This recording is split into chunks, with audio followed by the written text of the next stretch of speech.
Et donc ça c'est ce qu'on a vu pour la parashat Zachor. Il y a aussi la parashat Shkalim qu'on a vu. Ça correspond à cette époque où on avait l'habitude de faire des appels aux dons une fois par an pour remplir les caisses du Beth Amikdash.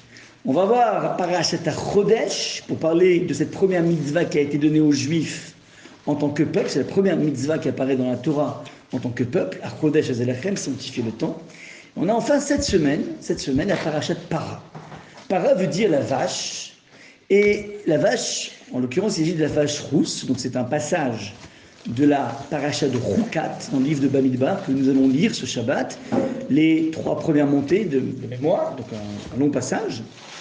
Et l'idée, quelle est l'idée donc de lire la parashat de Para? Parce que la Para, là, cette fameuse vache rousse, était une vache dont les cendres de la chair étaient utilisées pour gérer le rapport à l'impureté.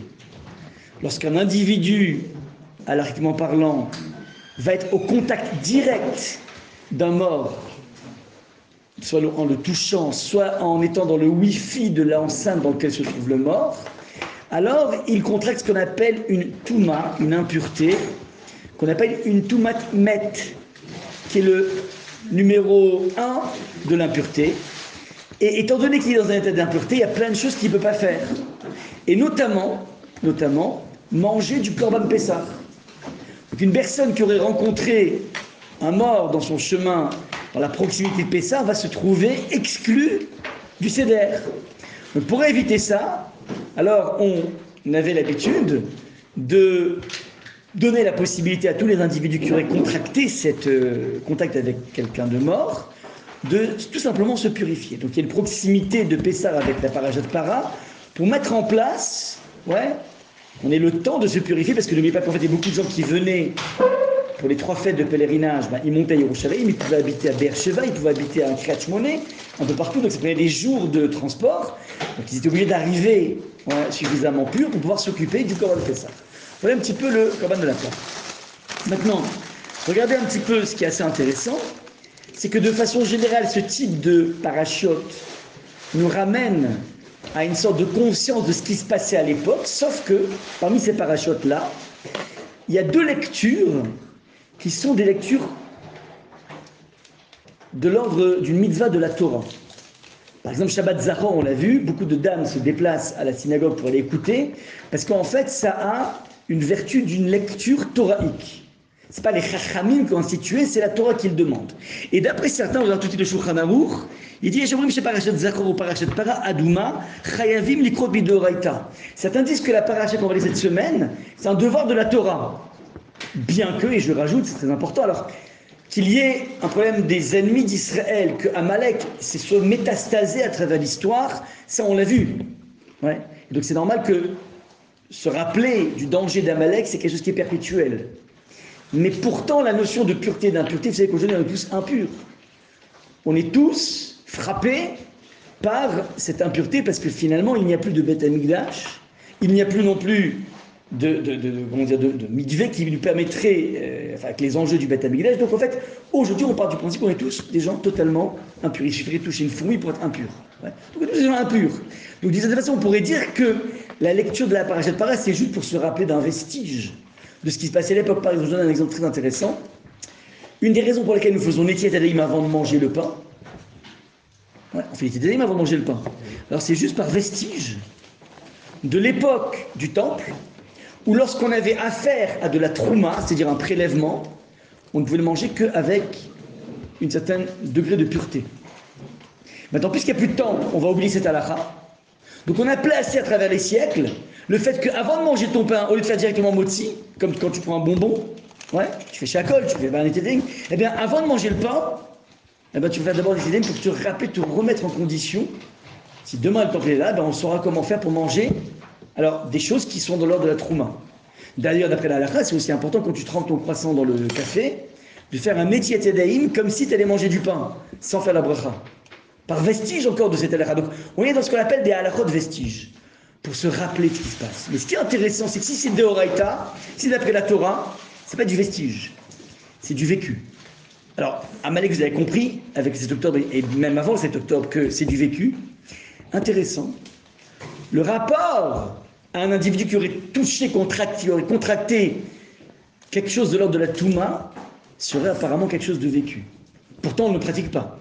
Et donc, forcément, ça nous oblige à comprendre que si cette halakha, d'après le Shulchan Aruch, a une dimension thoraïque, c'est qu'en fait, ça dépasse totalement le cadre de la contingence du temple et des lois du temple. Mais ça veut dire qu'en fait, la Torah veut t'apprendre à gérer le rapport à quelque chose de mort. Et pas qu'un cadavre qui serait jonché dans ton quelque part, ou bien dans un... Vous savez, par exemple, les Kohanim font attention, s'ils prennent un vol, qu'il s'agisse de Air France ou LA, je ne sais quoi, qu'il n'y ait pas en même temps le transport d'un cadavre, enfin, d'une personne qui doit être enterrée en Israël. Parce que le Kohen ne peut pas y être normalement. Ouais. Donc il y a plein de choses qui sont liées à ça. Donc, le rapport à la mort est un rapport qui est tellement important à réfléchir, à penser, que même si physiquement il n'y a plus de paradouma, il n'y a plus de vache rousse, mais il y a une réflexion existentielle à avoir par rapport au contact de la mort. Ça, c'est l'enjeu essentiel. Pourquoi le Shulchan Aruch nous dit, donc, si, en tout cas, pas pourquoi. Si le Shulchan Aruch nous dit qu'il y a une dimension de Horaïta, au même titre que Zachor, c'est de Horaïta, c'est d'après la Torah, et Para, c'est de Horaïta, ça veut dire qu'en fait, il va falloir réfléchir bien. Comment on gère le rapport à la mort? Vous comprenez à quel point c'est d'actualité, ce shiur que je fais. Introduction. Alors, il y a le Aruch HaShulchan qui est un très grand décisionnaire du début du XXe siècle. Merci beaucoup.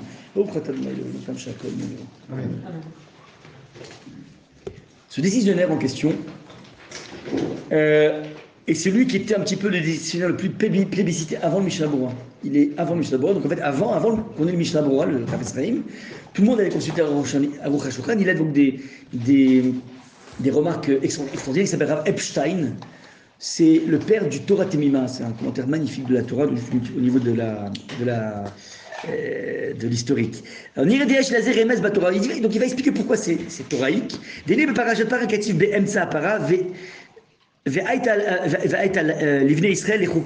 dit en fait par rapport à cette paradouma que ce sera une chukat olam, une loi éternelle.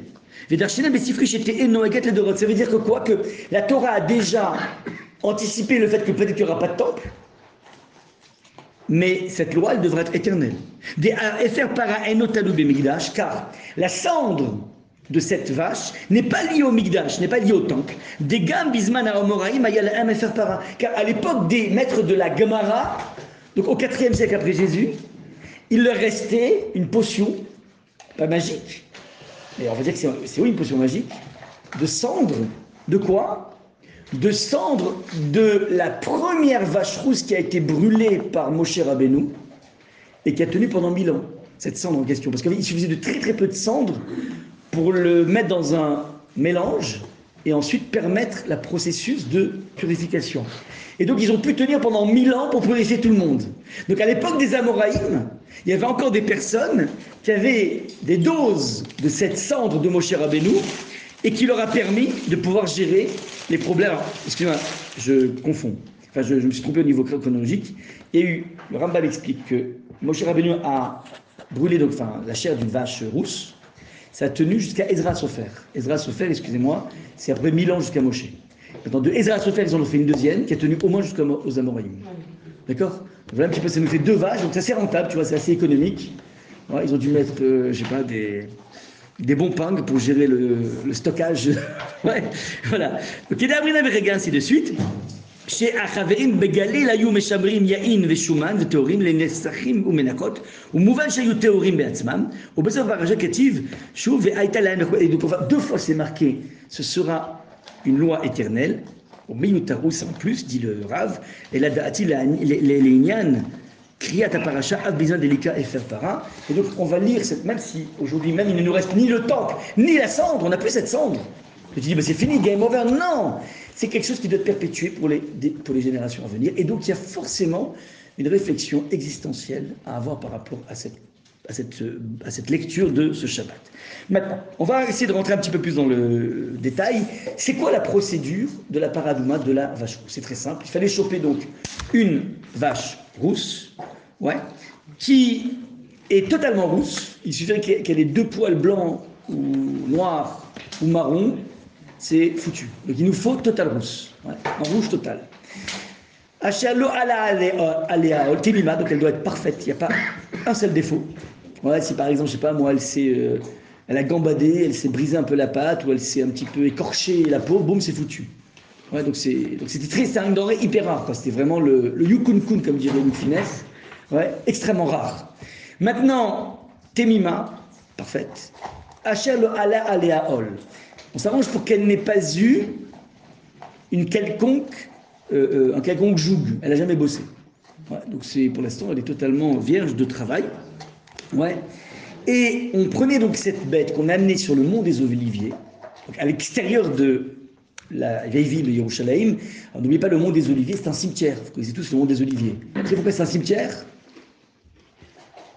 Parce que ces pourritures, ouais, des Arabes de l'époque savent, d'après la tradition, que le Mashiach doit venir à Dodan, ouais, et doit passer par là-bas. Et comme c'est un Kohen, alors ils ont mis ce cimetière pour le bloquer, parce qu'il ne peut pas rentrer dans un cimetière. Ouais, donc ça, c'est une volonté consciente de mettre un cimetière pour bloquer la venue. Vous avez très bien compris en fait que le mur des lamentations, ouais, c'est l'endroit qui est le plus disputé au monde. Toutes les religions s'agglutinent là-bas parce qu'ils sont persuadés que c'est là que va se situer le ring de la fin des temps. Et donc vous aurez à la fois les catholiques, vous aurez aussi les orthodoxes, ouais, les choules arméniennes, les synagogues arméniennes. Vous avez évidemment prêché la présence du Dieu, heureusement, qui n'a jamais cessé depuis tellement d'années. Et vous avez évidemment les Arabes qui ont construit ce dôme, ouais, en appelant la mosquée de El Aqsa, ça veut dire l'axe du monde, ça veut dire c'est là que ça va se jouer. Ils veulent à tout prix sponsoriser le match de la fin des temps. Ils ne l'auront pas. Je vous spoil la fin. On va gagner Bezat Hashem. Et j'espère qu'on gagnera avec le minimum de pertes. Mais en tout cas, sachez une chose, c'est que c'est là que tout se joue. Donc c'est dans le mont des Oliviers qu'ils amenaient cette vache rousse. Cette vache rousse, ouais. Il devait donc faire la shrita, l'abattage. Ouais. Ensuite, on récupère la chair de la vache rousse, on la brûle, on en fait de la cendre, et cette cendre, elle devait être mélangée avec de l'eau vive, avec un bâton de cèdre, avec un bâton d'ésope, et aussi une plante végétale qui ressemble à du lin. Voilà, donc 3 ingrédients qui étaient mélangés. On mélangeait ce tout avec de l'eau vive, cendre et eau vive, et à ce moment-là, on pouvait asperger sur la personne qui avait contracté cette impureté, et ce qui permettait à cette personne de sortir de son état d'impureté. Alors, on va poser plusieurs questions par rapport à la para, et notamment s'appuyer sur la stupéfaction de Shlomo Ameler, l'homme le plus intelligent du monde, qui dit que je connais tout, je comprends tout, j'ai tout compris. Il y a une chose qui m'échappe totalement, c'est le mécanisme de la paradouma. Donc je comprends tout dans la vie, je sais même parler le langage des fourmis, dit Shlomo Ameler, mais il y a un truc qui me dépasse total. C'est ce qui se passe au niveau de la paradouma. Donc c'est un truc incompréhensible, on va essayer de l'expliquer avec toute modestie, oui. On va surtout expliquer pourquoi Shlomo Ameler a tout simplement baissé, s'est agenouillé, il n'arrive pas à trouver de solution. Alors, je reprends donc le texte de la Torah qui nous dit la chose suivante. Zot Rukat Torah Asher Tziva Hashem. Voici, donc c'est le début de la parashat Rukat, voici la loi de la Torah, littéralement, Asher Tziva Hashem, que Hashem a ordonné, les morts, de dire Daber el ben Israël veikru elecha faratuma. Parle aux enfants d'Israël et ils prendront une vache rousse, ils choisiront Temima, parfaite, Asher en bamoum, qui n'a absolument aucun défaut, Asher lo ala alea haol, et qui n'a encore jamais porté le joug. Il y a quelque chose qui interroge, qui intrigue les commentateurs, c'est cette expression Zot Chukat HaTorah. Chukat HaTorah indique, c'est la loi du domaine des chok. Et c'est quoi les chok? On sait, il y a chok, c'est des lois sans explication. Ouais. Par exemple, vous avez des lois dans la Torah qui sont compréhensibles au niveau de l'événementiel. Shabbat, c'est de l'événementiel. Ouais, donc ça se comprend, c'est quelque chose qui est, on va dire, c'est pas logique, mais en tout cas ça s'entend, l'idée d'un repos hebdomadaire. Tous les Yom Tov sont liés à des fêtes, des événements. Tous les non-juifs ont aussi des fêtes qui viennent jalonner leur calendrier en fonction des événements. Donc ça veut dire, il y a des mitzvot qui sont liés à des moments importants, des jalons de notre calendrier, tout à fait compréhensibles. Il existe aussi des mitzvot dans la Torah qui sont des mitzvot de la relation humaine. Par exemple, celui qui a volé devra rendre. Ne pas emboutir le pare-choc de son copain, c'est partie aussi des lois toraïques. On va le retrouver ensuite dans le contrat social, évidemment, de Rousseau. Et toutes les démocraties modernes mettent en place un code napoléonien à leur façon pour pouvoir gérer une situation dans laquelle il n'y aura pas la guerre de tous contre tous. Ouais. C'est ce que disait Hobbes, un modèle contemporain de Rousseau, un penseur contemporain de Rousseau. Ça veut dire qu'il existe des lois rationnelles, tout à fait normales, pour organiser une cité, une société. Tu es obligé de mettre en place un système de juridiction. Très simple, tout ça se comprend. Et tout ça, c'est tout à fait logique et il n'y a rien d'extraordinaire. En revanche, on a une panoplie de lois qui sont de l'ordre de l'incompréhension. Alors, il n'y a pas Radoum, il n'y a pas que. Il y a par exemple Bassa Bechalav, interdiction de cuire, et une fois que c'est cuit, de le manger, un mélange qui est lait et viande. Pourquoi? Parce que, comment? Kansipor, bizarroïde. Ouais, bizarroïde ce truc, parce qu'en fait, tu es en train de dire, sinon c'est pour protéger la main, pas du tout. On se fiche totalement des sentiments a priori, c'est pas ça l'enjeu. Tu as des choses comme de l'ordre de l'interdiction, et ça s'applique à tout le monde, hein, homme comme femme, n'oubliez pas mesdames, de porter un habit qui serait fait avec une double structure de lin et de laine. Ouais, Sha'atnez. Est-ce qu'on a pas porté un vêtement en lin et un vêtement en laine? Oui, tant qu'ils ne sont pas mêlés ensemble. Ça, oui. D'accord, exactement. Un matelas. Alors matelas, c'est déjà pas vraiment les vouches. Certains sont marmirim. Ouais, certains sont marmirim. Pareil, ouais, comment? Certains sont marmirim. Mais le matelas ne t'habille pas. Ouais. Maintenant, certains sont marmirim. Il y a le Stapler qui a fait un petit voyage sympathique, safari, genre, non. Il a été envoyé en goulag, le pauvre. Et donc il s'est tapé, je sais pas, 20 heures du trans, comment ça s'appelle? Oui, Odessa jusqu'à le trans. Exactement, un truc comme ça. Et pendant le nombre d'heures qu'il était là-bas, il restait debout, le pauvre. Parce qu'il avait peur de s'asseoir sur une chaise qui aurait été Sha'atnez. Bref, donc, on est dans le ordre des Superman, quoi. Ouais. Donc le matelas, ça veut dire, certains, on ne peut pas dire que ce soit obligé. À vérifier ce point, d'accord? Donc, je sais qu'il existe maintenant des matelas garantis sans Sha'atnez. Ouais. Mais c'est pas quelque chose que tu t'habilles pas avec un matelas normalement. Donc, c'est pas un habit. J'avais vu une pub d'un matelas qui disait qu'il est en 100% laine et entouré de lin. Donc, non, vous avez dans tous les. En général, faites attention aux costumes en lin. C'est délicat. Faites attention à vos couturiers respectifs. Parfois, ils utilisent le fil de lin parce que c'est un fil qui est plus fort. Ouais, moi, je vous dis, c'est passé pour mon mariage. On était monté de Marseille à Paris pour acheter 3 costards là-bas, rue Turel, là-bas, des beaux trucs. Et j'ai dû les faire reprendre au niveau des parements et des trucs et des manches. Et donc j'ai fait d'abord vérifier auprès du Châtenez, tout est impeccable, auprès du bonhomme là-bas à Marseille, Rav Meyer il s'appelle. Et ensuite j'ai demandé des retouches au bonhomme. Et je lui ai dit, voilà, vous savez que, non, vous inquiétez pas, il m'a montré toutes les bobines, c'était que des bobines en coton et tout, il n'y a pas de souci, c'est bon. Donc il m'a garanti le bonhomme, j'ai repris mes costards, et je rencontre par hasard au collège Rav Meyer qui me dit, je sais que tu as fait les retouches, tu veux pas qu'on fasse un dernier check-up? Je lui dis, non, c'est pas la peine, je te fais gratuit, c'est pas une question de fric. Je lui dis, c'est dommage, il m'a dit, j'ai vu que c'est du coton, je fais confiance. Il m'a dit, on sait jamais, c'est ta roupa et tout. Bon. Je file les trois costards, et il me trouve dans le costard de la roupa. Il me retrouve dans un des boutons que le bonhomme a déplacé, du fil de lin. Donc c'est Châtenez. Or, les maîtres disent que le porter du Châtenez, ça bloque la communication avec Hachem. Les tfilotes, wallo. Autant aller vendre des cacahuètes sur la promenade des Anglais, c'est pareil. Plutôt d'aller à la choule, tu vas à la promenade des Anglais, tu vends des cacahuètes et c'est pareil. Ouais. Les tfilotes ne sert à rien. Ouais. Ça bloque. C'est une sorte de, tu vois, mode avion. Enfin, ça fait mode avion. Il y en a, je te donne des adresses si tu veux. Dans le 9e, normalement. Il y en a un à Saint-Paul là-bas, mais il est tout le temps plein de bouquets. Mais il y a d'autres. Moi, j'ai quelqu'un, je peux te donner. Pourquoi ça ne suffit pas de lire l'étiquette? Bah, tu vois, par exemple, le bonhomme, il fait des retouches. Non, mais. Enfin, mis à part ça. Il me semble, là, par exemple, chez Boss, dans les épaules, ils ont des trucs. Ils ne vont pas te donner la composition des épaulettes. C'est un truc, c'est des chutes. Et là, il peut y avoir des choses. Dans le feutre ici, là, dans le feutre, tu sais, dans les costumes. Ici, chez Boss, c'est hyper classique, ils te mettent du Châtenez ici. Maintenant, ça ne rentre pas dans la composition, ce petit truc de feutre qui donne une plus grande teneur à ton col. Ouais. Donc, il y a des gens qui vendent des costumes déjà Je pense qu'il y en a. Ouais, Isaac et Anthony Garçon, c'est quoi? Je sais pas, ça je ne connais pas. Comment tu peux savoir? Moi j'ai un bonhomme, Les garanties, Bah oui, Isaac, oui, c'est connu. je savais pas ça. Non mais attends, si c'est 100% acrylique, enfin, aujourd'hui il y a peu de trucs en laine. Il faut commencer à se poser des questions par rapport à la laine.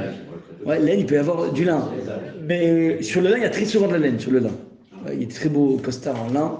Je ne crois pas que c'est 100% lin, il faut toujours vérifier. Il faut vérifier si ça vaut le coup, parce que c'est dommage de se bloquer, d'être en mode avion avec Hachem, quoi. Ouais. Donc maintenant, je vous en faire dans le groupe un ami à moi qui fait ça. Donc, alors regardez un petit peu, ça c'est la procédure, ouais. C'est bizarre, il y a des choses qui sont bizarres dans la Torah. Et apparemment, là on te dit Zot Rukat Torah. Ça c'est The truc bizarre. Plus que Shahatnes, plus que Bassa Bechel, c'est ce que dit le Tadchouma, le Midrash, comme ça. Il dit Dvarim Shetzara Meshiv Alehem Umot Haolam Meshivim Alehem. C'est des trucs dans lesquels, ouais, ton Yetzirah te dit, enfin, ils sont fous, quoi, c'est du délire, quoi, c'est n'importe quoi. Et alors, Bechel, les goïms, alors ils sont dans la Korjam, ils sont fous ces juifs, c'est quoi cette secte tellement étrange? L'histoire dans la Gemara, quand Rabbi Khan Ben Zakkai, il a été interpellé par un goy, il a vu donc faire la procédure de la paradouma. Donc le gars il dit mais c'est quoi ce kichouf, c'est quoi cette magie, vous faites la magie noire, vous faites des rites vaudou? Il dit ouais, nous aussi on a des rites vaudou, hein. Vous avez vu, quand vous les non-juifs vous êtes ensorcelés par un dibouk, par une force magique, vous faites des choses comme ça, mais nous aussi on fait des incantations. Donc il a envoyé un peu bouler comme ça, et après les élèves disent bon ok là, tu l'as bien envoyé bouler, maintenant dis-nous la vérité. Et il a dit non voilà, on est dans le domaine du rock, et le rock c'est intéressant parce qu'en fait tu vas faire des choses auprès d'Hachem sans comprendre, et c'est là qu'on va tester ton amour. Parce que quand tu vois que finalement c'est magnifique de faire Yom Tov, c'est magnifique de faire Shabbat, j'ai dit hier en shiur, vous savez que si on habitait en Suisse et qu'on souscrivait à des polices d'assurance vie, donc il y a deux hypothèses bizarres à réaliser. Il faut être en Suisse, en plus, souscrire à des polices d'assurance vie. Alors, en amenant un certificat du rabbin comme quoi on est Shomer Shabbat, le rabbin il te fait un certificat. Je ne sais pas combien il vend, mais je ne sais pas, peu importe. Mais moi, tu fais ça, il atteste que tu es Shomer Shabbat, tu as droit à 20% de moins dans le paiement de l'assurance vie. La prime, ouais, tu payes 20% de moins que tout le monde. Pourquoi? Parce que statistiquement, ils se sont rendus compte que les gens qui étaient Shomer Shabbat avaient moins d'accidents cardiovasculaires. Ouais. Comment? Ça dépend, c'est pareil. Et je vais pas dire qu'elle se farade. Je me retiendrai.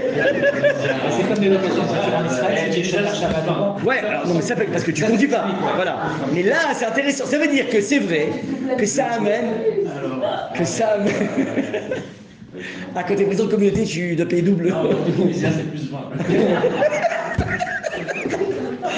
Parce que tu t'embrouilles toujours avec quelqu'un à la chou, c'est ça? C'est la Kaila, Ah d'accord.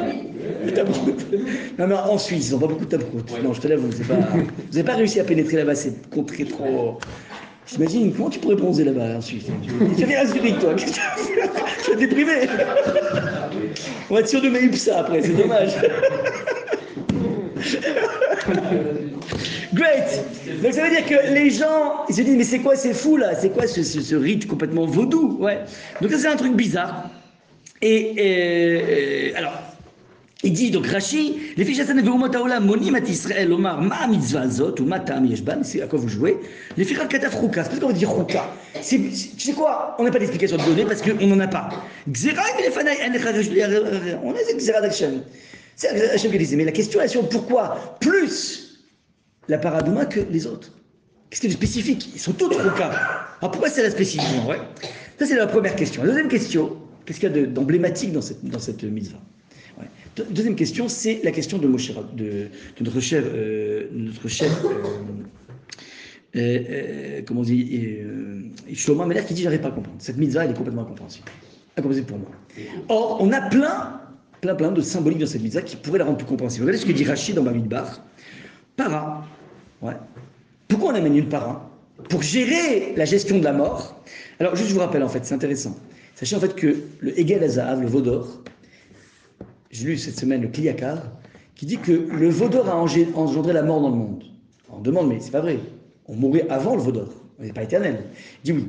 Mais le Vaudor a amené une nouvelle dimension de la mort, c'est qu'en fait, c'est pas une mort avec le baiser d'Hachem, une mort immédiate, ça veut dire simple, sans complications, sans agonie. Le Vaudor a amené une mort avec agonie, possibilité d'une mort agonie. Et c'est une stroute incroyable dans la vie, un mérite incroyable, de pouvoir mourir comme ça dans son sommeil. Mais normalement, c'est pas comme ça. C'est ça qui a amené le Vaudor. Donc le Vaudor... C'est pas Yaakov qui a demandé. Non, il y a toi en éternuant. C'est l'éternuement à l'époque où on mourait. D'accord. Donc, en tout cas, il y a une sorte de précipitation, en tout cas une accélération des douleurs de la mort qui ont été mises en place par le Hegel. Alors maintenant, Rachid dit pourquoi la symbolique du para et pas un veau. Vous savez, on a plein d'animaux qu'on utilise, on appelle une chèvre ou un agneau, non une para. Machal et ben shifra shetinef palatin shel meler. Il dit, c'est pourquoi une para, parce qu'en fait, imagine, il y a le fils de la Conchita dans le palais du roi qui a sali quelque chose par terre. Alors évidemment, on va voir la Conchita, on lui dit, écoute, ton fils, il a sali. Amrou, t'avo imo, donc imaginez que le fils de la femme de ménage, ouais, il est fait par terre. Ça peut arriver, il n'avait pas de couche, je sais pas, il est fait par terre. Qu'est-ce qu'il fait la femme de ménage? Elle vient tout de suite, elle va laver. Et bien, c'est ça qui s'est passé. C'est ça qui s'est passé. Il y a le fils qui s'appelle le veau, qui a fauté. Il a fait une sacrée problème dans le monde, le veau d'or. Alors qu'est-ce qu'on dit? Ben maintenant, pour pouvoir gérer ça, c'est la maman, la para, donc la vache, qui va venir, c'est la symbolique, ouais. Para, à la Hegel, elle va être un petit peu l'antithèse, ouais, de le tikkun, la réparation du Hegel. Pourquoi Adouma? Pourquoi rousse? Hachem Emia Dimou Ketola. Ouais, parce qu'en fait, c'est lié à la dimension de la faute. Chez Achet Karoui Adom. Le rouge est toujours lié à l'impulsion, à l'absence de contrôle, et donc c'est toujours lié à quelque chose qui est lié à la faute. Temima, elle est parfaite. Al-Shem Israël, Shayut Memim, pour dire qu'en fait, à l'époque, les enfants d'Israël étaient parfaits. Ils avaient reçu la Torah, c'était extraordinaire. Venasu Bo Ba'ale Mumim, ils sont devenus amputés par quelque chose. Ils ont eu une sorte de tâche. Ouais, ils étaient parfaits, ils ont été tachés. Tavozo Vetechaparela Veyerzerule. Ouais. C'est-à-dire que, qu'elle vienne, elle va gérer ça. Ça veut dire tout contact avec la mort, ouais, rappelle l'expérience du Hegel. Et maintenant, on a une antidote qui s'appelle la paradouma. Lo ala ale alol, il faut qu'elle n'ait jamais eu le goujou. Keshem shepar koumé alem, olman shamaim. Ça rappelle ce que c'est cette absence de joug. Parce que quelque part, elle vous ressemble, cette vache. Vous qui avez. Qui vous êtes départis du joug de la Torah en faisant ce Hegel. Donc, si tu veux, tu as toute une énorme, extraordinaire symbolique. Au niveau de la para, à Douma, on comprend un petit peu le mécanisme. Il faut créer de la réparation. Tu répares en rappelant les problèmes et en amenant une solution au problème. C'est un truc hyper simple. Pourquoi Shlomo n'arrive pas à comprendre? Vous arrivez à comprendre, oui. On n'est pas plus balèze que Shlomo, quand même. Alors évidemment, le problème de compréhension est le suivant chez Shlomo Meller. C'est qu'en fait, le Rambam explique que dans tout le processus de la purification de l'individu qui a contracté une douma, une impureté, dans ce processus-là. Alors, il y a quelque chose d'extrêmement paradoxal. C'est que toutes les personnes qui sont dans la chaîne de purification, pas celui qui sera purifié, mais celui qui purifie, c'est des Kohanim. Donc il y a celui qui va s'occuper de la vache rousse. Il y a celui qui va la brûler, la chair de la vache rousse, qui va faire un shrita, qui va brûler la chair, qui va récupérer la cendre, qui va la mélanger. Tous ces acteurs-là, ils deviennent impurs. C'est-à-dire, en s'occupant de la pureté, paradoxalement, ils deviennent purs. C'est bizarre. Ils deviennent au contraire, encore plus purs. Et donc ça, c'est un mécanisme qui échappe à Shlomo Meller. Il y a une sorte de transfert, comme on pourrait dire, une sorte de Lavoisier, quoi. Rien ne se perd, rien ne se crée. Tout se conserve. Alors c'est valable aussi pour la Touma, une sorte de Lavoisier. Mais c'est bizarre, ce Lavoisier. Dans la matière, tu peux expliquer ça. Ouais. Mais là, on est dans le monde du spirituel. Donc comment c'est dit que celui qui s'occupe d'eux devrait... comment dire, contracter une impureté. Alors, une impureté pas du même ordre. Donc, ça veut dire que celui qui a touché un mort, lui doit avoir l'aspersion des cendres de la paradouma. Maintenant, pourquoi? Parce qu'en fait, il devient une sorte de virus ambulant. Tout ce qui touche devient tamé. Ouais. Et tant qu'il ne passera pas par cette phase, il sera tamé. Donc, il y a une sorte de contagion de la mort. Il y a le cadavre qui est mort. Il y a celui qui le touche ou bien qui est dans la même enceinte, parce qu'il suffirait que qu'il y ait un cadavre ici. Donc, toute l'enceinte va être imbibée par ça. Donc celui qui est rentré ici, boum, il est foutu. Et maintenant, quoi qu'il touche, il rentre tamé. On va expliquer c'est quoi cette notion. Une sorte de virus, de bactérie, ouais, une sorte de Covid. C'est bizarre ce truc. Ouais. Et maintenant, donc il ne peut sortir de là qu'à partir du moment où il va rentrer dans ce processus. Maintenant, ceux qui s'occupent de lui, les médecins, si vous voulez, pas les médecins, mais les Kohanim, qui gèrent ça, eux-mêmes vont contracter une petite touma. Une touma l'espace d'un jour. Il faut que tous leurs habits sont tamés. Donc il faudra qu'ils attendent le crépuscule, immersion au mikvé et c'est fini. C'est beaucoup plus compliqué. Ils n'ont pas, eux, besoin de la paradouma. Mais ils ont, on va dire, une sorte de Touma light, quoi, une Touma zéro, enfin le candérel de la Touma, si vous voulez. Voilà, ça, c'est ce qui va se passer. Ici, donc ça commence à faire beau, j'imagine que maintenant on se prend les bonnes résolutions, donc voilà, le candérel doit être assez sur les tables. Ok. Histoire d'un peu plomber l'atmosphère après ce bon repas, je vais un petit peu vous. Voilà. Donc, ça c'est donc la deuxième question. Et la troisième question qui est un petit peu liée à celle-là, c'est quelque part, tout se passe comme si, hein, pour pouvoir sortir l'autre de sa boue, tu es obligé de te sceller un petit peu. C'est ça qu'on va essayer de trouver comme message. Alors, on va essayer de donner ici 3 messages fondamentaux, qui sont d'abord le premier, donc ce rapport à la mort. On l'a dit, ouais, observer un cadavre, observer les images de mort, comme on a pu le voir, être en face de cette coupure, cette amputation à la vie, est quelque chose qui génère chez l'individu une sorte de désespoir. Le désespoir que l'on peut lire dans les premiers mots de l'Ecclésiaste de Coëlette,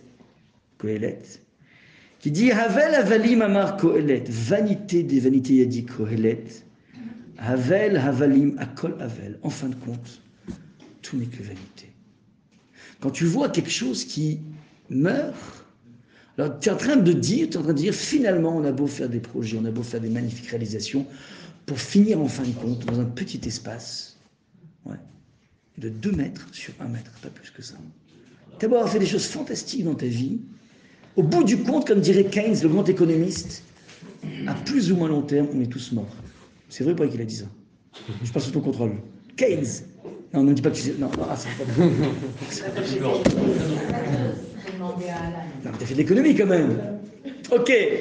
Donc, à plus ou moins long terme, on est tous morts. Et donc, quand tu penses un tout petit peu à ça, tu te dis, mais à quoi bon? À quoi bon construire? À quoi bon se mettre en branle? À quoi bon réaliser? Finalement, au bout du compte, pour tous, finir comme ça dans ce petit espace, ouais. 2 mètres sur 1 mètre maximum. Et encore, ils rafistolent maintenant en érette, ils n'ont pas de place, donc ils sont obligés de... Ouais. Ça veut dire que, quelque part, la mort, c'est ça son aspect contagieux. Vous comprenez l'idée d'Atouma ou pas? C'est qu'au niveau de la réflexion, il y a une notion spirituelle évidente, je ne suis pas en train de le nier, mais même si on n'a pas la dimension de la Touma et Tara, on n'a plus de para, mais il y a un rapport à la mort qui génère chez l'individu une certaine posture de cynisme. Alors finalement, ça ne sert à rien. Et ça ne sert à rien. Cette vie, elle n'a pas de sens, elle est absurde. C'est le mythe de Sisyphe, finalement. Le monde est le mythe de Sisyphe. Et quand tu es en face de ça, d'une certaine façon, tu te poses beaucoup de questions par rapport à Dieu. Personne, j'ai entendu un shiur très intéressant, qui qu'il a rencontré une dame, une jeune fille, qui était à son shiur, et après le shiur, donc il sentait qu'elle voulait lui parler. Et elle dit, mais je vais vous parler en solo, comme ça. Donc, il s'approche, il met dans un truc. À ce moment, elle explose en pleurs. Elle dit, voilà, j'ai perdu il y a 15 jours mon frère, à Gaza. Mon frère à Gaza, j'arrive plus à parler avec Hachem. J'arrive plus à prier. J'arrive plus. J'ai pas la force. J'ai pas la force. Ça, c'est le rapport à la mort. Le rapport à la mort nous met en face d'une réalité à laquelle on n'était pas habitué. Parce que nous, l'acception qu'on a d'Akadosh Baruch Hu, c'est le donneur, avec un grand D. Il donne, la santé, le truc, la parnassa, les réussites au diplôme, et les si, et les conseils, et les trucs et tout. Puis d'un coup, il y a un moment où il dit, tu sais quoi, et les copains, là, c'est game over. Je prends là maintenant. Hachem Natan, il donne, Hachem l'a carmé. On n'a pas envie d'imaginer qu'il puisse prendre. On est surpris par ça. On aimerait vivre dans un monde où il n'y a que du doux. Mais la vie n'est pas comme ça. La vie qui s'offre à nous, elle est faite d'échecs cuisants. Elle est faite de non-réussite. Elle est faite de projets qui avortent. C'est ça la vie. Et quand on est en face de ça, d'un coup, on se pose la question, mais alors attends, t'as changé d'image, Hachem, t'as changé de fonctionnement, qu'est-ce qui se passe? Tu m'en veux? Tu peux me parler? T'es fâché contre moi? Ça, c'est ce qui se passe. C'est la dimension contagieuse de la mort. Et lorsqu'on est en face de ça, alors en fait, il faut retrouver une pulsion de vie. Parce que tout ce qu'on a pu construire, tout ce qu'on a envie de construire, alors on n'a plus l'énergie de se lever et de se dire, mais je vais attaquer ma journée, c'est plus possible. À quoi bon? Alors quoi? Ça veut dire quoi? Ça veut dire, c'est quoi ce délire? Et ici, aujourd'hui, je vais à l'université, je vais me faire pointer du doigt en tant que juif. Et ici, ça rime à quoi la vie? Donc en fait, ça donne ce sentiment de cynisme terrible. Regardez. Mais à quoi ça rime de se fatiguer sous le soleil?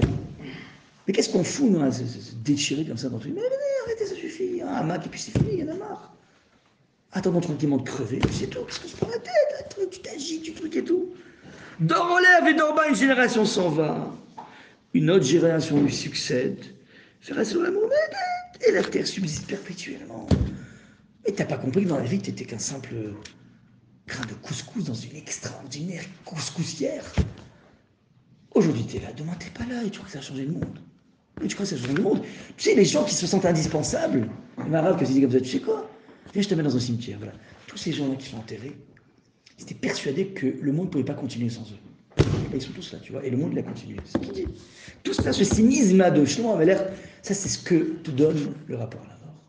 Alors, la Torah, elle dit, tu sais quoi, ce rapport à la mort, il faut qu'on puisse le gérer, parce qu'il y aura des morts toujours, des tragédies toujours. Et donc, tu sais comment on va le gérer?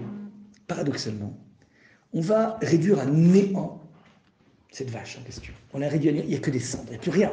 Les cendres, c'est la fin, c'est la mort. C'est le crématoire. Tu sais quoi? C'est un truc de fou. Hein. On va le mélanger avec certaines substances, et notamment avec du Maïm Chaim El-Keli. Maïm Chaim, ça veut dire avec de l'eau qui vit, l'eau vivante. Mais évidemment, l'eau, elle vit. Ça veut dire quoi, elle vit? C'est qu'en fait, on veut faire un mélange, méli-mélo, mort définitive, le crématoire, et la vie. Alors, comment tu fais? C'est qu'en fait, l'eau a cette vertu de prendre les cendres et de les faire revivre. Comment? En prenant conscience que, ok, le corps de l'individu n'est plus là, enfin en tout cas il est en train de passer par une phase de putréfaction, mais en agitant cette eau, on est en train d'essayer de tirer la quintessence, la substantifique moelle de tout ce que la personne a fait et quelque chose qui va rester éternel. Toutes ces mitzvot, c'est éternel. On redonne un poids à tout ce que l'individu a créé. Donc c'est cette façon de pouvoir lui redonner quelque chose de vis-à-vis de la personne qui a contracté. Je parle de la personne qui a contracté. Elle est dans cette question existentielle, à quoi sert la vie? Non, non. La vie, c'est parce qu'en fait, quand bien même, tôt ou tard, tu seras comme lui, mais tu vas laisser une empreinte indélébile. Et ça, c'est cette conscience qu'on veut donner à la personne qui est en train, tout simplement, de côtoyer cette mort. Petite parenthèse, le Kouzarim explique un truc extraordinaire. La notion de Touma, tu la vois dans plein de chapitres dans la Torah. D'abord, dans le sommet, c'est le cadavre que tu touches. Donc lui, en fait, c'est le game over de la vie. Ouais, donc c'est fini. Ça crée de la déprime chez l'individu parce qu'il dit, mais finalement, je serai moi aussi un jour comme ça. Mais avec Srim comme mouvement, bien sûr. Mais il dit, on compte à Touma, pas que à ce moment-là. On compte à Touma, par exemple, lorsque un homme, un masculin, va extraire de lui son liquide séminal. Ça génère une Touma, d'où la nécessité du mikvé. Lorsqu'une femme a ses règles, ça génère de la Touma. Lorsqu'une femme va expulser son bébé, masculin et féminin, ça génère de la Touma. Quand bien même il n'y aurait pas de sang. C'est théorique. On appelle ça l'Eda Yevacha. La Gemara parle de ça. Eh bien, quand bien même il n'y a pas de sang, donc s'il y a du sang, donc ça veut dire que c'est du sang qui vient de l'utérus, donc c'est ce qu'on appelle la Touma de la Nida, hein, classique. Ça définit toujours par une quantité infinitésimale de sang de l'utérus qui passerait par la cavité vaginale. C'est ça qui crée la Nida, c'est le principe. Ouais. Maintenant, qu'il s'agisse de règles ou pas, peu importe, une stimulation par un gynéco, peu importe, c'est ça ce qu'on appelle une femme qui lance cette Nida. Maintenant, pas que. Quand bien même il y aurait zéro sang, le bébé qui sort par les voies basses génère en tant que tel une notion de Touma. Et vous avez, pas que ça, la Touma on le retrouve aussi pour un Metzora, pour un lépreux. Lépreux. Alors c'est quoi l'idée? Il dit, vous avez le point commun de tout ça, c'est un seul point. Partout où il existe un potentiel de vie qui n'éclot pas, ou qui a trop éclos, alors ça génère de la Touma. C'est-à-dire, le sommet, c'est quoi? C'est le mort. Le mort, c'est une personne qui vit, il peut être de vie, il peut faire plein de choses. Il y a des choses magnifiques, il peut faire des magnifiques mitzvot.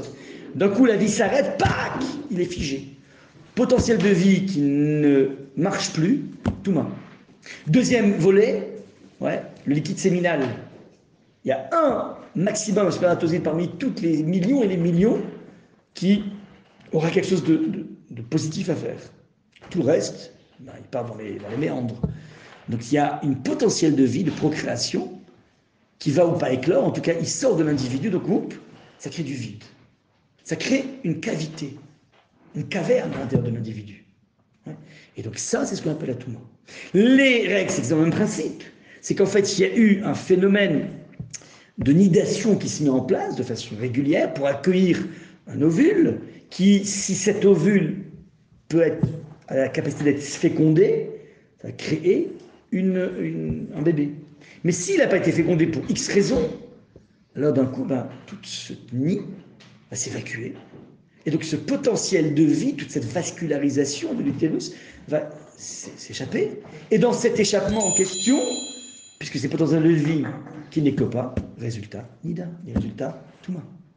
Donc Touma, attention, c'est pas une saleté très échelle dans ton rapport, c'est être au contact et finalement flirter un petit peu avec la notion de la mort. C'est ça en fait l'idée.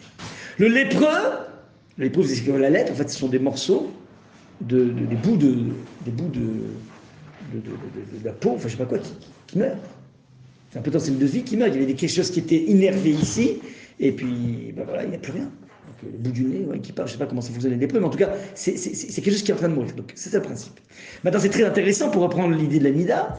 Il y a en permanence un mêlé entre la mort et la vie. Vous savez par exemple que le mikvé, vous avez certainement vu tout ici des mikvés, nous aussi on a vu des mikvés. Alors vous verrez qu'en fait un mikvé ne peut jamais être un mikvé en mode, vous savez, les piscines qui sont autoportées, ou pas auto, ou bien vous avez maintenant c'est un peu classe, ils font comme ça des piscines dans les jardins, mais qui ne sont pas creusées, qui sont surélevées, des piscines surélevées. Et mikvé, vous n'aurez jamais ça. Il faut qu'il soit à même le terre. Vous savez pourquoi? Parce que la cavité du mikvé se nomme dans le jargon tanudique, se nomme le kever. Kever en hébreu c'est quoi? C'est la tombe. Oh là là, la tombe. Une tombe, c'est la mort, mais qui est remplie d'eau. Arbaïm Sea, 680 litres à peu près. Ouais. Et une femme va s'immerger dans ce... par mois, elle va s'immerger dans ce bassin. Et en général, vous verrez de façon générale que la hauteur de l'eau est à peu près à 1,20 m. 1,20 m, c'est à peu près ça. Or, d'après la halakha, il faut s'immerger en totalité. Il ne faut pas qu'il y ait une once de quelque chose de la personne qui puisse rester, par exemple, un cheveu serait problématique. D'où l'importance d'avoir toujours quelqu'un qui surveille, qu'il y ait une bonne immersion, et que d'après la halakha, si on se trouve à Pétaouchnok, je sais pas moi, à Bora Bora, et qu'il n'y a pas de balanite, donc c'est le mari qui joue ce rôle. Et il peut. Au moment du milieu, il peut donc vérifier que son épouse est bien totalement immergée, donc il n'y a pas un cheveu, parce que des fois les cheveux ils sont un peu retors, ils restent un peu en surface. Donc ça, il faut vérifier ça. Maintenant, ça, pour pouvoir être totalement immergé, vous avez compris, si on est à 1,20 m, alors soit on s'appelle Minimati, donc c'est facile, elle a intérêt bien à savoir nager, mais si on ne s'appelle pas Minimati, comment on fait pour être totalement immergé? Non, une plonge dans les pieds qui vont rester là-haut. Ah non, plonger, je ne conseille pas, Je ne conseille pas, Non, c'est très simple. Il faut se recroqueviller en position fétale. Donc on est dans une tombe qui est immergée. Vous voyez un petit peu l'histoire des cendres de la paradouma avec de l'eau vive. Et elle se met dans une position fétale, et dans cette position fétale, quelque part, elle est en train de renaître. Parce que pour pouvoir renaître, encore faut-il être mort, avoir vécu cette forme de mort. Donc on a dit, au niveau physiologique, c'est la mort de ce potentiel de vie, mais on peut en même temps, et c'est ça toutes les kavanas dans le mikvé, disaient, mais je vais essayer aussi d'enterrer toutes les vexations, tous les conflits, toutes les choses. On est en train de faire mourir tout ce qui est du domaine de l'absence de vie. Donc c'est ça l'enjeu essentiel de ce qui se passe. Mais ça, tu peux le faire que si tu flottes avec la mort. Sinon, il y a rien qui se passe dans la vie, vous comprenez ou pas? Quelque part, la présence de la mort donne un relief à la vie incroyable. Ça permet de redonner une pulsion de vie extraordinaire. Donc c'est un petit peu ça, la gestion, le management du rapport à la mort dans la Torah, dans le judaïsme.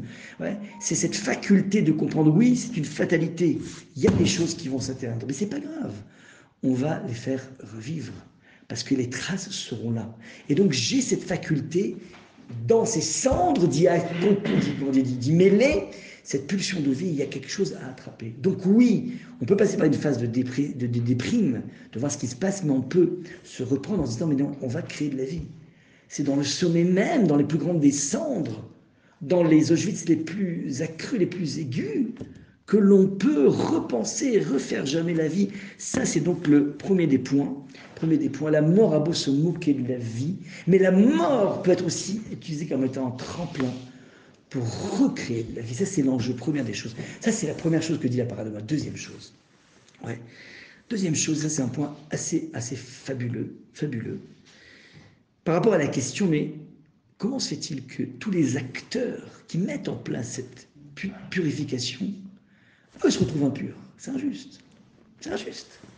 Ceux qui ont mis en place, ils ont tout mis en place, et eux donc vont être frappés, vont être contaminés quelque part par cette impureté, alors que l'autre, il devient totalement pur, quelque chose de complètement fou.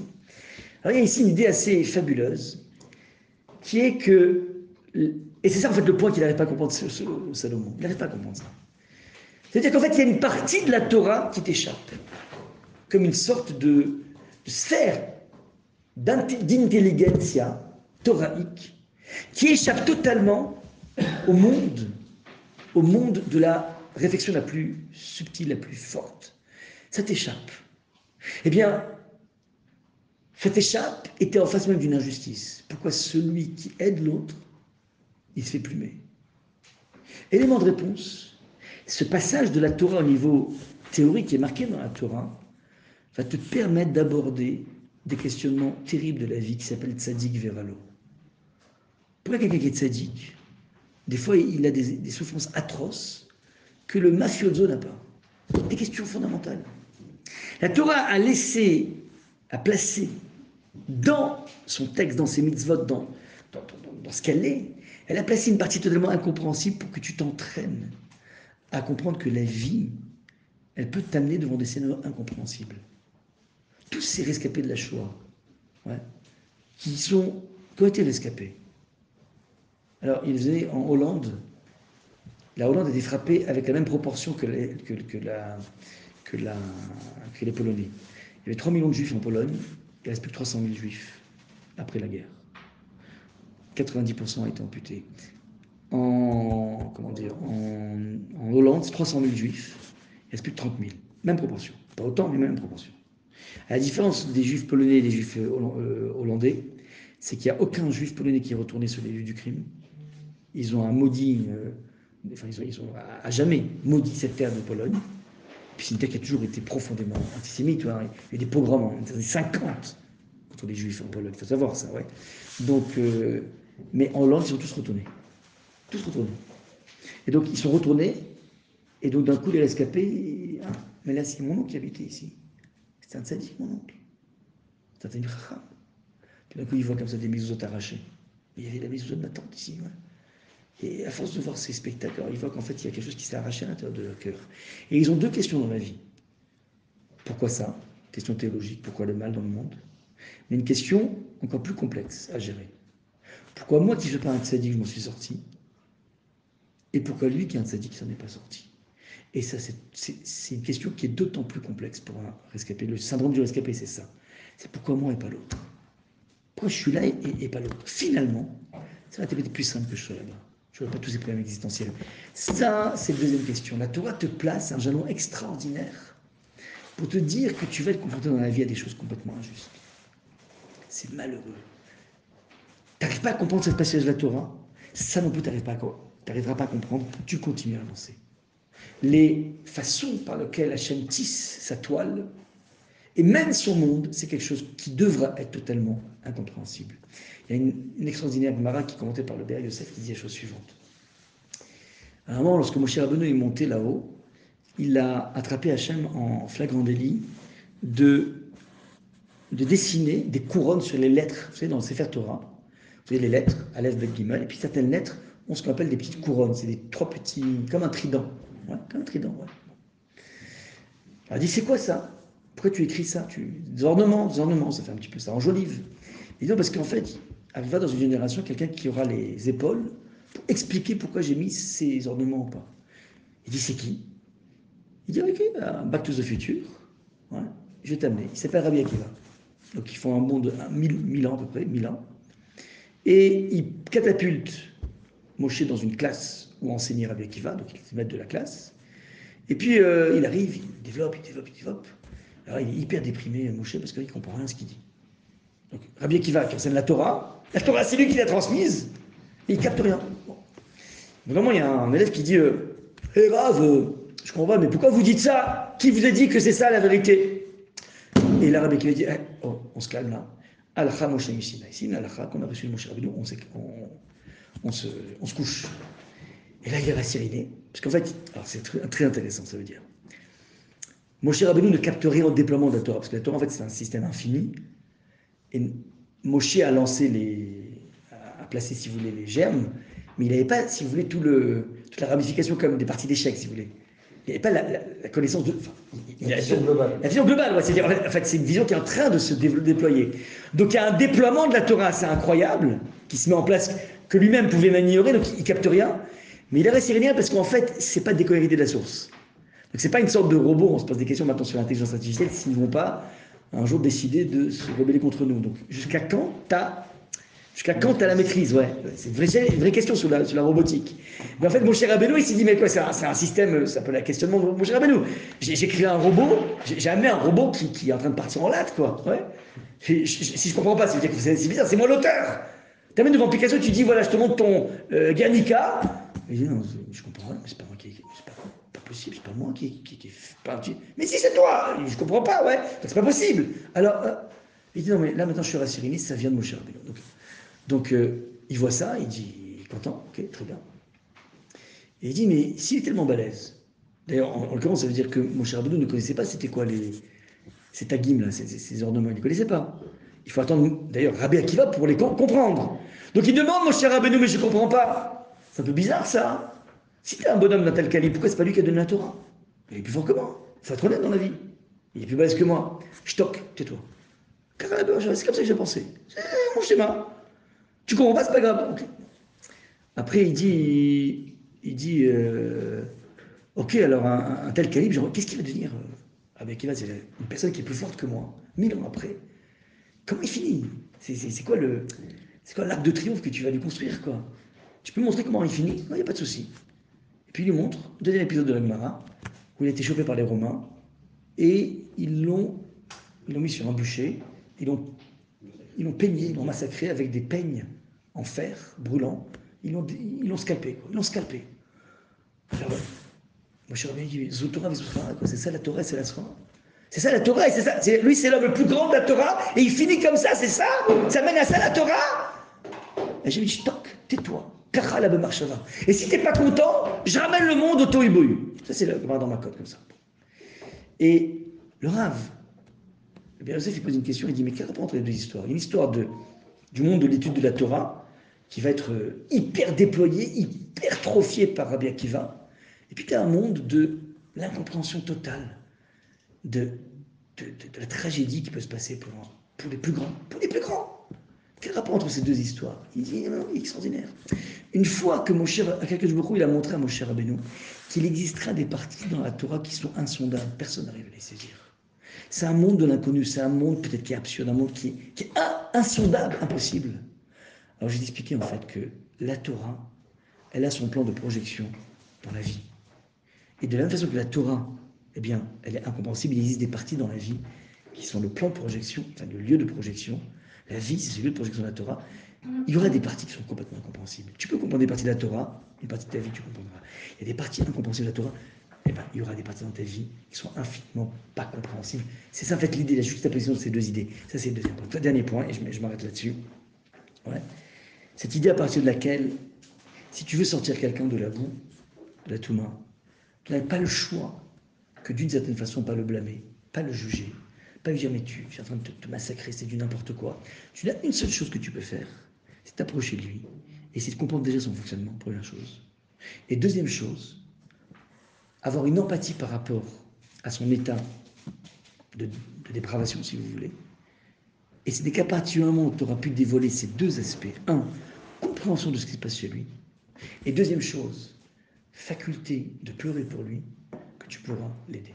Si tu n'es pas capable de mettre dans ses, pas faire ses fautes, mais de te mettre, d'essayer de réfléchir dans quelle mesure, si on t'a présenté telle personne devant toi, c'est que tu as un point commun au niveau de la faculté de déraper comme lui. Il y a une histoire comme ça, une histoire extraordinaire du fils du Balatania, qui est un grand rave, Gaon, qui recevait sans arrêt des gens.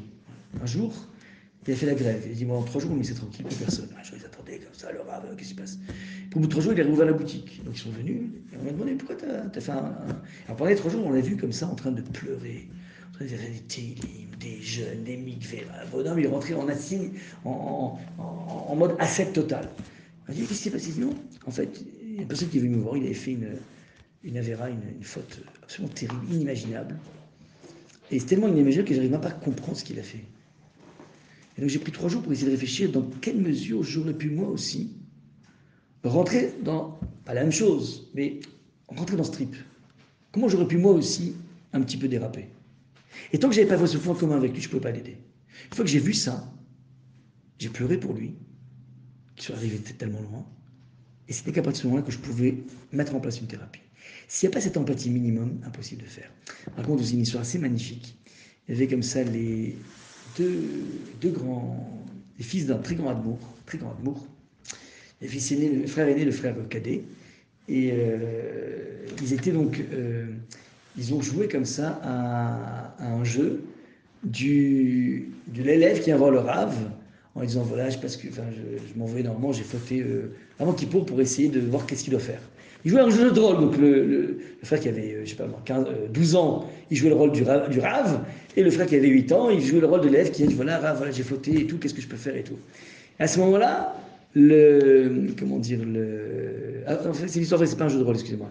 Donc il a confié au président son frère qu'il a fait une bêtise, et son frère lui a dit, ben voilà, il faut que tu fasses ça, ça, ça et ça pour faire comment tu fais jouer par rapport à ça.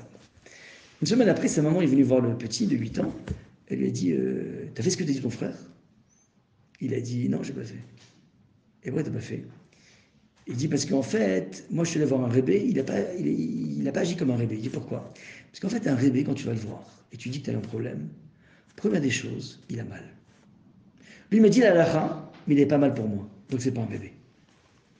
Un vrai rébé, c'est une personne qui va être dans l'empathie par rapport à l'autre, par rapport aux dégâts que l'autre a subis, et quelque part se mettre à sa place. Ça, c'est l'enjeu essentiel. Donc le texte dit, celui qui gère la spiritualité de l'autre, d'une certaine façon, il doit avoir un point où il est endommagé.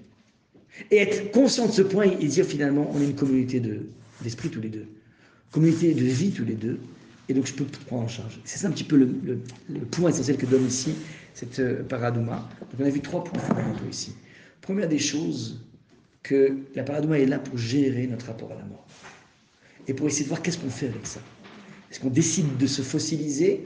Est-ce qu'on décide de tout simplement être dans une congélation éternelle, ou bien on décide de se mettre en branle au contraire, malgré toutes les pensées qui peuvent nous assaillir, et comprendre en fait que là aussi il y a une communication à faire avec Hachem. Si on n'arrive pas à comprendre, on peut lui dire à Hachem qu'on ne comprend pas. Deuxième élément, cette idée à partir de laquelle ce que montre la paradouma, c'est que oui, on va être confronté dans la vie à un tzaddik vers l'eau. Un tzaddik, quelqu'un qui fait les choses comme il faut, et ça n'a pas l'air de bien fonctionner dans sa vie. Mais il ne faut pas en rester là. Il faut comprendre que ça fait partie du plan divin. Troisième point, comprendre que si tu veux prendre en charge l'autre, encore faut-il prendre la charge de l'autre. C'est un petit peu le dernier point, on s'arrête là. Je vous souhaite un Shabbat Shalom, et je vous remercie. La parole.